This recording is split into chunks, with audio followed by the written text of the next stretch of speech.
Hi అండి. Welcome to Prasad's kitchen. నేను మీ ప్రసాద్ వేములపల్లి. ఇక్కడ దొండకాయలతో ఓ ట్రావెల్ కర్రీ తయారు చేస్తున్నానండి. చాలా బాగుంటుంది. ఇది ప్రయాణాల్లో చేసుకుని వెళితే 3-4 రోజుల పాటు బాగుంటుంది. ఏమీ పాడైపోదండి. రుచి మాత్రం సూపర్గా ఉంటుంది. చేసుకోవడం కూడా చాలా ఈజీ. ఇక్కడ నేను 300 గ్రాములు పొడుగు దొండకాయలు తీసుకుని వాటిని శుభ్రంగా కడిగేసి ఆ చివర ఈ చివర కట్ చేసేసాను. వీటన్నిటిని ఇప్పుడు నేను చూపించే విధంగా ముక్కలు కట్ చేసుకుందామండి.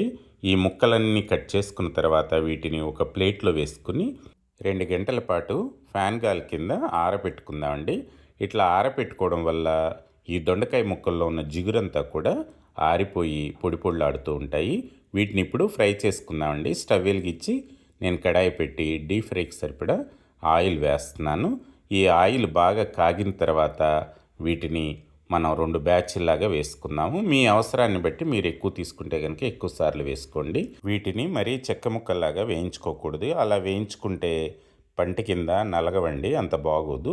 కొంచెం జాగ్రత్తగానే ఫ్లేమ్ని మీడియం టు హైలో అడ్జస్ట్ చేసుకుంటూ వేయించుకుందామండి. కొంచెం కలర్ మారగానే వీటిని తీసేసుకుంటే సరిపోతుంది. చూడండి, ఇప్పుడు ఇట్లా తిప్పుకుంటూ ఉండాలి మధ్య మధ్యలో. ఈ విధంగా వేగితే సరిపోతాయండి దొండకాయ ముక్కలన్నీ. వీటన్నిటినీ కూడా నూనె వార్చేసుకుని మనం వేరే బౌల్లోకి తీసుకుందాం. ఇప్పుడు రెండో బ్యాచ్ దొండకాయ ముక్కలు వేసుకుందామండి. ఇవి కూడా మనం అలాగే వేయించేసుకుందాము. దొండకాయ ముక్కలు సగం వేగగానే ఇందులో ఒక 2 టేబుల్ స్పూన్లు వేరుశెనగ గుళ్ళు వేసుకుందాము. ఇప్పుడు ఇవి కూడా వీటితో పాటు వేగుతాయి. అలాగే 1 టేబుల్ స్పూన్ జీడిపప్పు వేసుకుందాము. 10 వెల్లుల్లి రెబ్బల్ని కచ్చాపచ్చాగా దంచుకొని అవి కూడా వేసుకుందాము.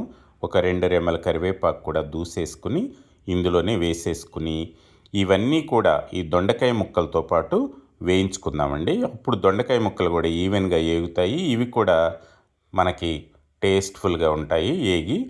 ఇప్పుడు ఇవన్నీ కూడా అయిపోయాయి. వీటిని కూడా మనం మొత్తం నూనె వార్చేసి ఇంకో బౌల్లోకి తీసుకున్నాం కదా, అందులోనే వేసేసుకుందాము. అయిపోయాయండి 300 గ్రాముల దొండకాయ ముక్కలు కూడా ఈజీగానే చేసేసుకున్నాను. ఇందులో మనం రుచికి సరిపడా ఉప్పు వేస్తున్నాను. 1 టీ స్పూను కారం వేస్తున్నాను. 1 టీ స్పూను ధనియాల పొడి వేసుకుందాము. అలాగే కొంచెం పసుపు వేస్తున్నాను.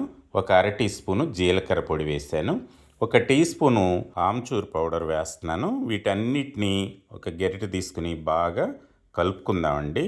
కాస్త కారంగా పుల్ల పుల్లగా కూర చాలా బాగుంటుందండి. ప్రయాణాలలో ఈ కూర మనం తీసుకెళ్తే మనకి కూర లేదనే దిగులు ఉండదండి. మొన్న పిల్లలు అమెరికా వెళ్తుంటే ఈ కర్రీ తయారు చేసి పంపించామండి. వెళ్ళగానే తినడానికి ఉంటుందని. చాలా బాగుందని చెప్పారు. నా వీడియో మీకు నచ్చినట్లయితే లైక్ చేసి షేర్ చేయండి. అలాగే నా ఛానల్ని సబ్స్క్రైబ్ చేసుకోవడం మర్చిపోకండి. మరో మంచి రెసిపీతో మీ ముందుంటానండి. Thank you very much.